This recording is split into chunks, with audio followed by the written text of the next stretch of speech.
Bien, je vous remercie. L'école gratuite, dans la vision du président Laurent Gbagbo, dans le cadre de la refondation de la Côte d'Ivoire, avait d'abord pour objectif de permettre à tous les enfants en âge d'aller à l'école, d'aller effectivement à l'école. Et donc de faire tomber tout ce qui, par le passé, dans le système éducatif, pouvait constituer des barrières à la scolarisation des enfants, à partir de l'âge de 6 ans. C'est-à-dire, par exemple, la question de la tenue scolaire, parce qu'il faut porter un uniforme qui doit être confectionné par les parents, mais surtout la question des fournitures scolaires, c'est-à-dire les livres, les cahiers, et tout le reste.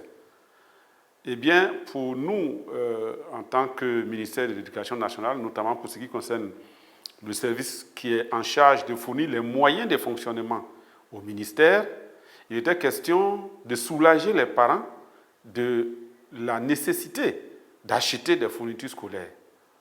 Donc, dans ce volet, il est surtout question de faire en sorte que l'enfant qui va à l'école, eh bien, ne perde pas 2-3 semaines à la maison parce que son père ou sa mère n'a pas encore pu acheter le livre, les cahiers, l'ardoise, les crayons, tout ce matériel dont il a besoin pour aller à l'école. Mais est-ce que vous avez réussi la mise en œuvre? Est-ce qu'elle a débuté? Ah oui, elle a bien débuté dès 2000 déjà, alors que le président Gbagbo n'était que candidat et qu'on était sous la transition militaire. Mais sur instruction du président Gbagbo, qui avait proposé la nomination de ministre de l'Éducation nationale, eh bien, nous avions déjà mis ça en œuvre en passant des marchés après appel d'offres pour que des prestataires, des fournisseurs nous livrent en quantité préétablie, préestimée, les livres, les cahiers, les ardoises, même le matériel didactique pour les enseignants. Parce que dans les villages aussi, lorsque la règle plate, qui est la longue règle, ou bien la craie, ou bien le tableau, lorsque tout ce matériel vient à manquer, eh bien, les cours vaquent, il n'y a pas de cours, l'école, la rentrée scolaire prend du retard, et donc nous avons effectivement commencé à mettre cela en œuvre dès 2000 déjà, dès l'année 2000. Et cette gratuité s'est étendue sur la suppression de l'uniforme scolaire, ou en tout cas le caractère facultatif de l'uniforme scolaire, notamment pour ce qui est du primaire, mais surtout pour que les élèves et les écoliers, notamment, puissent aller à l'école, il faut bien qu'il existe des écoles et des tables bancs. Donc là-dessus aussi, l'État a fait un effort particulier. Et je me souviens que nous avions un budget de 43 milliards environ, 43 milliards pour les infrastructures scolaires. Sur 58 milliards d'investissement global, la première année, en 2000, on avait environ 43 milliards pour soit réhabiliter, équiper ou même construire de nouvelles écoles. Ça, c'est sur fonds propres du budget de l'État. Je ne parle même pas du bureau d'études des projets, qui est le BEP, qui est un projet de financement Banque mondiale, qui, lui, parallèlement, cible un certain nombre d'infrastructures à soit réhabiliter ou équiper, ou même à créer dans le cadre de la carte scolaire. Et donc, véritablement, et les infrastructures, et le matériel didactique pour ce qui est du côté de l'école et des enseignants, mais et surtout pour les enfants, des fournitures scolaires, des cartables. Et donc, tout ceci, nous avons modestement réfléchi et nous avons pensé à la notion des kits scolaires. Est-ce que justement, oui, ce n'était pas trop ambitieux pour l'État de Côte d'Ivoire? Est-ce que l'État de Côte d'Ivoire pouvait prendre en charge l'éducation de tous ces enfants? Ah ben, un État qui se veut responsable investit sur l'avenir. Or, l'avenir, ce sont les enfants. Parce que si vos enfants ne reçoivent pas l'instruction ou l'éducation nécessaire, vous fabriquez à coup sûr des délinquants de demain, des désœuvrés, qui sont une main-d'œuvre facile pour tous les aventuriers, pour tous ceux qui veulent semer des troubles, qui veulent recruter des enfants soldats. Et donc, ce n'était pas trop ambitieux, au contraire, c'était même une très bonne chose, et dans le cadre de la solidarité nationale, en faisant de la péréquation, le budget de l'État pouvait très bien se le permettre. Est-ce que cette politique de gratuité de l'école, oui, est-ce que cela s'est étendu à toute la nation? Oui, toutes les régions de la Côte d'Ivoire étaient couvertes. Je me souviens très bien qu'à l'époque, nous faisions partie des convois entiers de gros camions qui prenaient ce matériel. En attendant qu'on décentralise, dans les premières années, nous avons acquis ce matériel, les fournitures scolaires, comme je l'ai dit tout à l'heure, et on les dispatchait dans toutes les régions de Côte d'Ivoire. Et évidemment, le directeur régional, puisque dans une région, il y a un directeur régional, les réceptionnait et les dispatchait aux inspecteurs de l'enseignement primaire pour que ceux-ci maintenant puissent le faire. Et dans chaque école, dans un village, il y a ce qu'on appelle le comité de gestion, le COGES. Et ce comité de gestion réceptionnait les fournitures et les enfants qui ont donc fait l'effort de s'inscrire, dont les parents ont fait l'effort de l'inscription en apportant l'extrait de naissance et tout ça, eh bien, dès que ton enfant t'inscrit, eh bien, on lui remet le kit. D'accord.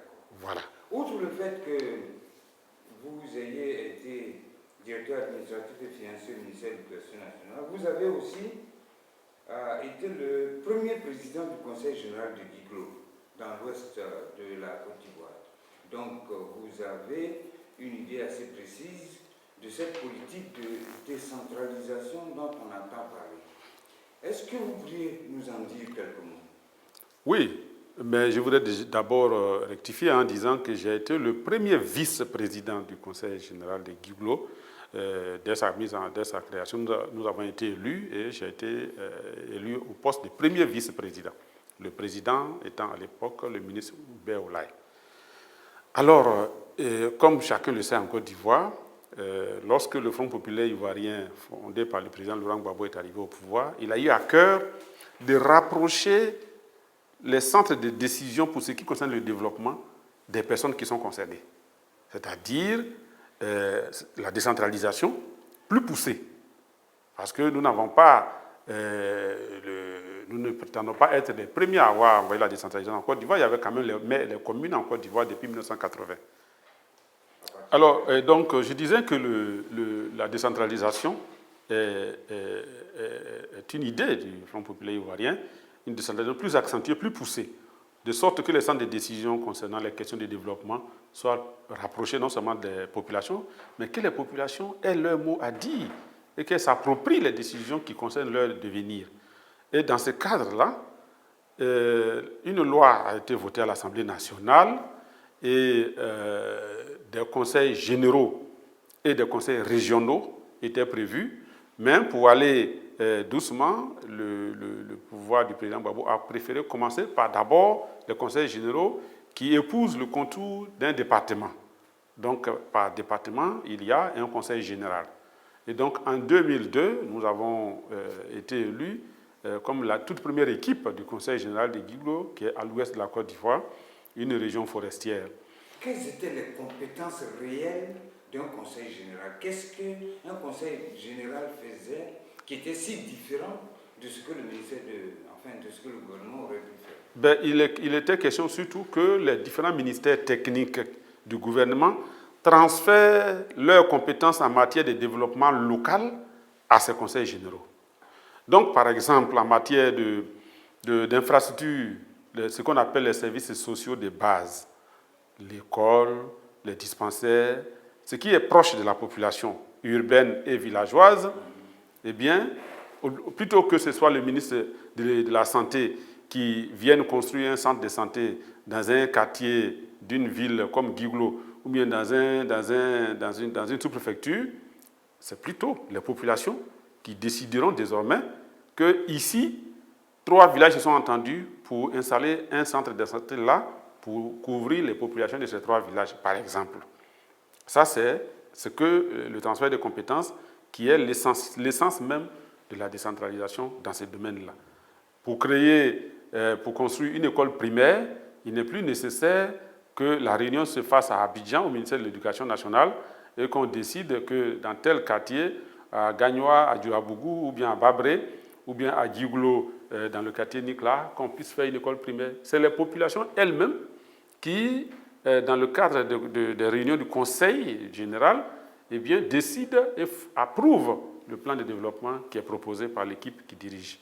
Donc, les populations participent directement à la prise de décision et aux orientations qui concernent les services sociaux de base et les infrastructures de base, comme on les appelle.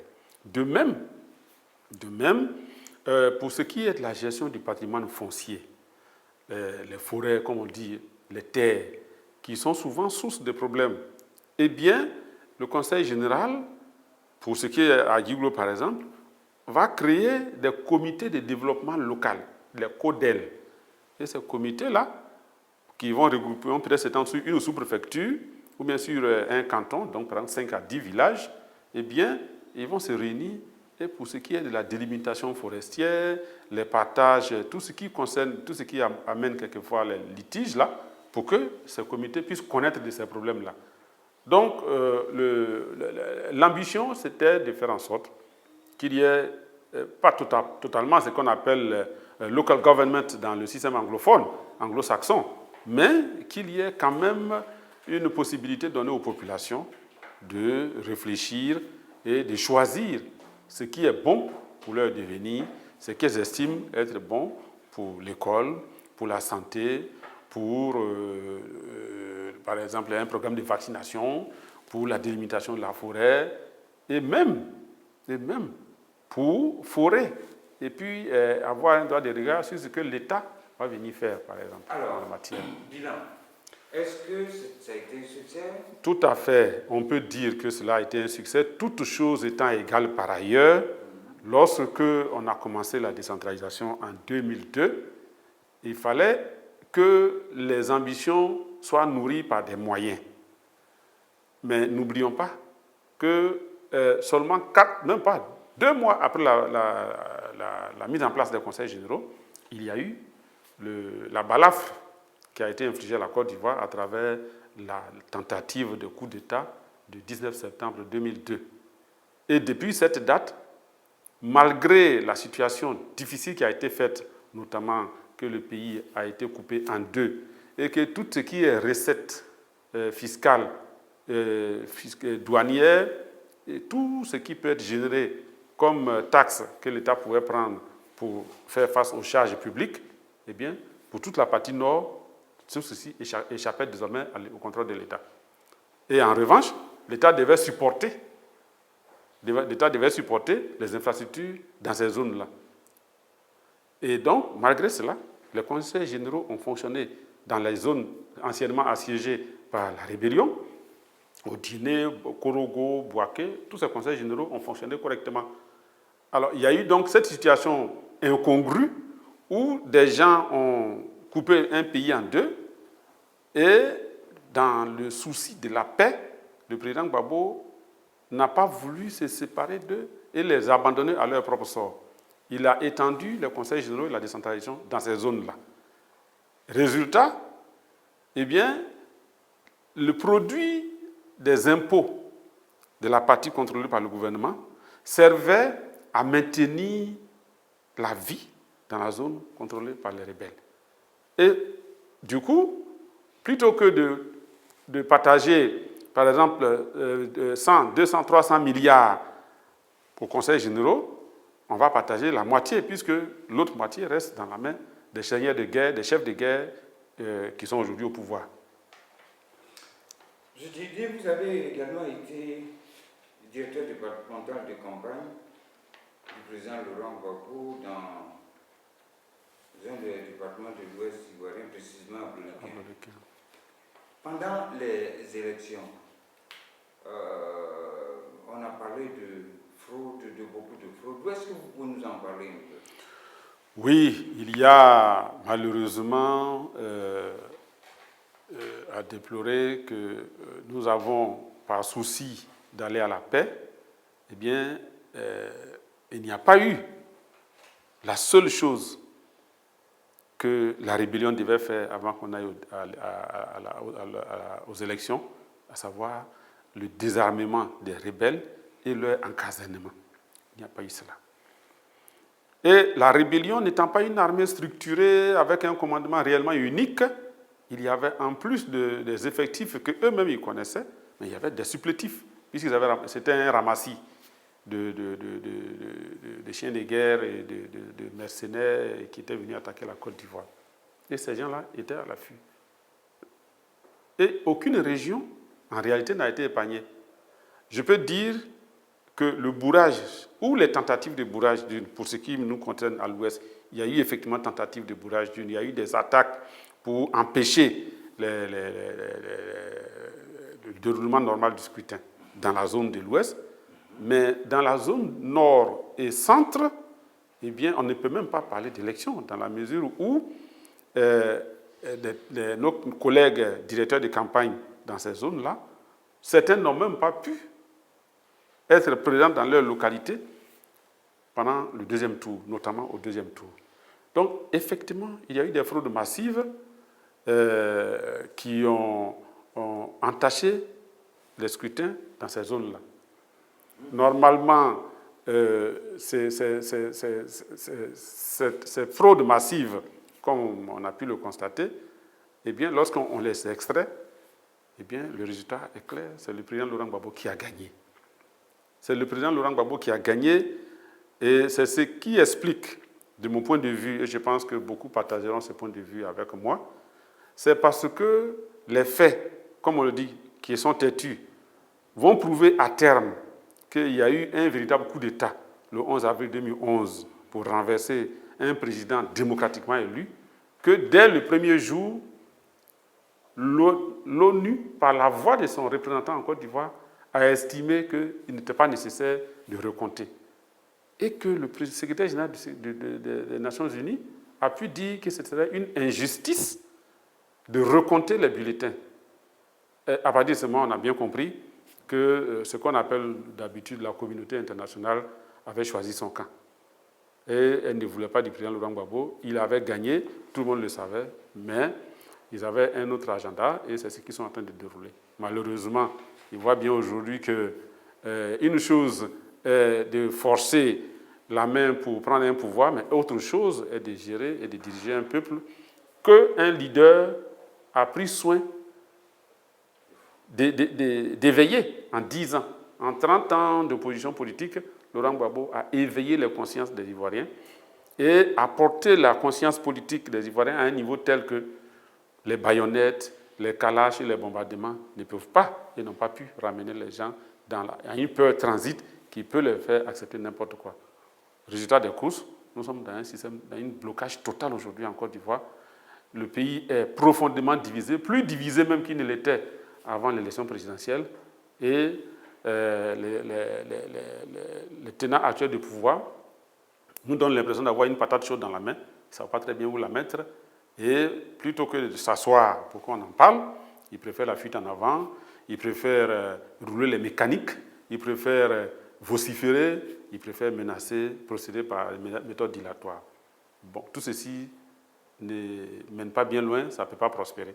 C'est pour cela que nous, qui sommes des lieutenants du président Gbagbo, nous savons que la raison a toujours, je veux dire, l'intelligence a toujours raison de la bestialité et de la brutalité.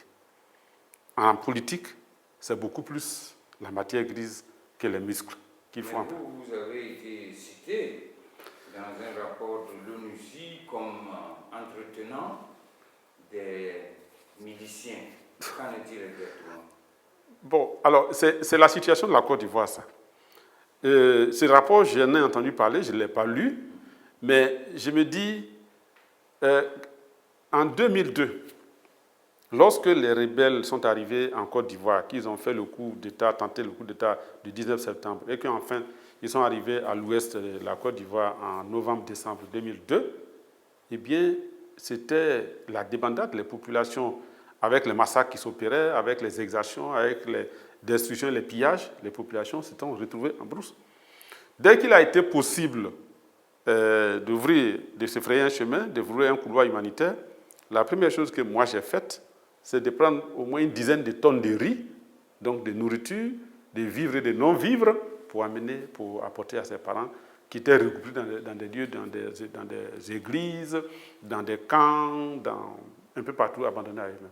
C'est ce que j'ai fait de 2003 jusqu'à aujourd'hui, jusqu'à ce qu'on puisse faire l'élection de 2010. Donc, ces rapports que je n'ai pas lus, je ne me reconnais pas en tant que quelqu'un qui entretient les miliciens.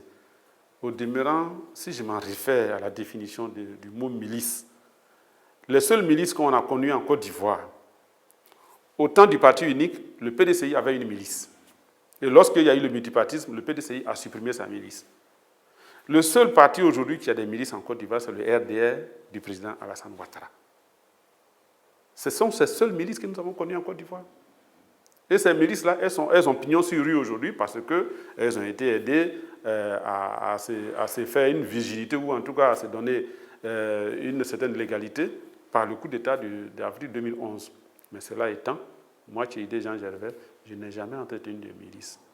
Et quiconque veut faire une enquête sérieuse peut se rendre à Blolequin et il verra bien que je n'ai jamais entretenu de milice à l'ouest de la Côte d'Ivoire. Bien, parlons maintenant, et ce sera sans doute la dernière question. Le président Gbagbo à l'arrêt, quel regard vous portez sur ces événements-là depuis le 11 avril jusqu'à aujourd'hui, sur le déroulement, sur les différents résultats qu'on a pu avoir, tant au plan politique qu'au plan juridique? Le président Laurent Gbagbo à l'arrêt, c'est la victime qui est à la place du bourreau. Ça, c'est connu de tout le monde, mais cela est entretenu par ce qu'on appelle la communication, qui déroule un rouleau compresseur, mais comme on l'a vu par ailleurs aussi, aura forcément ses limites. Le président Laurent Gbagbo à la Côte d'Ivoire est bloquée. La réconciliation est impossible, la division s'accentue chaque jour davantage, et l'avenir s'obstrue un peu plus chaque jour.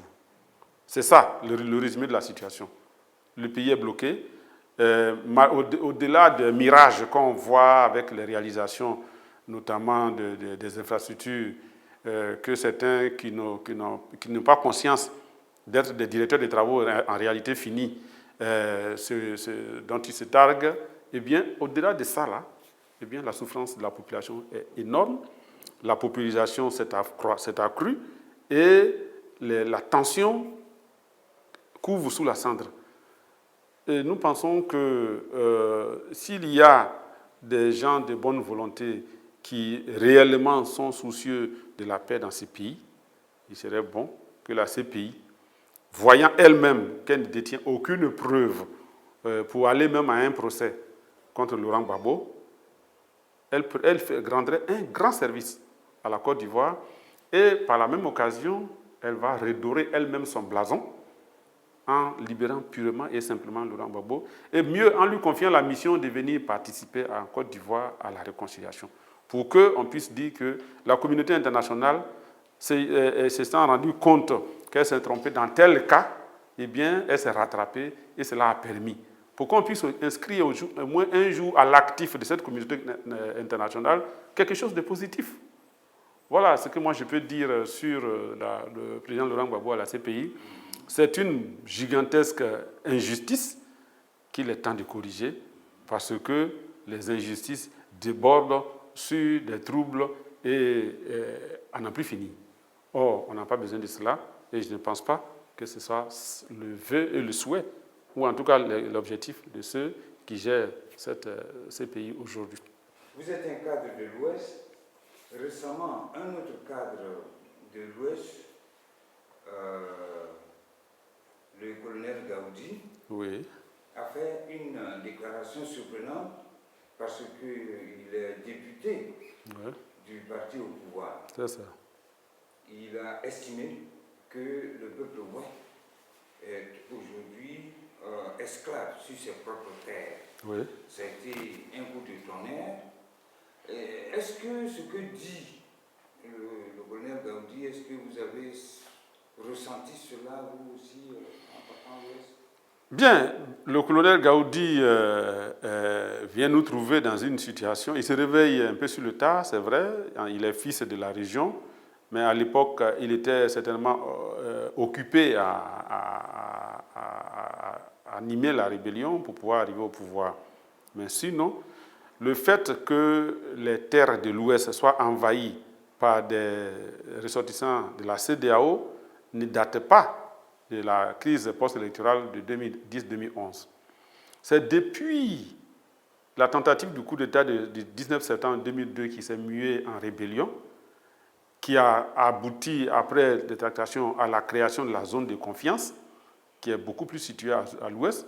C'est depuis cette date que des cars de 70 places, de 200, de 100 places, des hordes d'envahisseurs ont pris pied dans cette région-là. Au point que ces frères venus de la sous-région, du Mali, du Burkina surtout, de la Guinée, sont devenus 2 fois, 3 fois plus nombreux que les autochtones ouest que nous sommes. Je rappelle que cette zone de l'ouest est la zone où il y a le dernier carré de forêt noire, propice à l'agriculture, notamment à la culture cacaoyère, aujourd'hui en Côte d'Ivoire. La boucle du cacao qui, au lendemain des indépendances, se situait dans la zone de Dimbokro, s'est déplacée à l'ouest de la Côte d'Ivoire depuis près de 30 ans maintenant. Eh bien, c'est donc devenu la zone où tout le monde va pour essayer de faire fortune. Et donc, avant la crise de 2002, il y avait déjà un nombre important d'allogènes et d'allochtones dans la zone de l'Ouest. Mais à la faveur de la crise du 19 septembre 2002, il y a eu une véritable invasion. Mais cela, le président Gbagbo, en son temps, avait tenté de le circonscrire et de faire en sorte qu'en appliquant la loi de 1998, on puisse permettre à ceux qui exploitent d'exploiter sur la base d'un contrat de location de terre. C'est ce que la loi prévoit. Et que les autochtones soient propriétaires terriens et que les forêts, les parcs et réserves que l'État, ou les forêts classées que l'État a réservées, soient préservées aussi. Il avait donc pris un certain nombre de dispositions.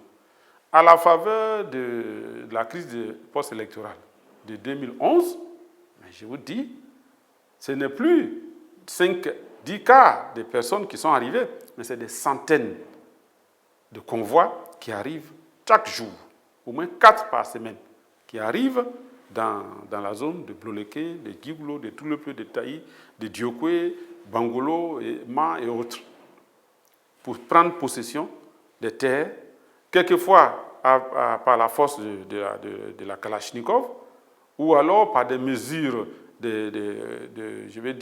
dolosives, pour prendre possession des terres. Je ne dis rien des terres de ceux qui sont partis en exil au Libéria. Celles-là sont déjà la propriété des Burkinabés qui sont là, dont certains avaient même voulu être chefs de village dans nos villages.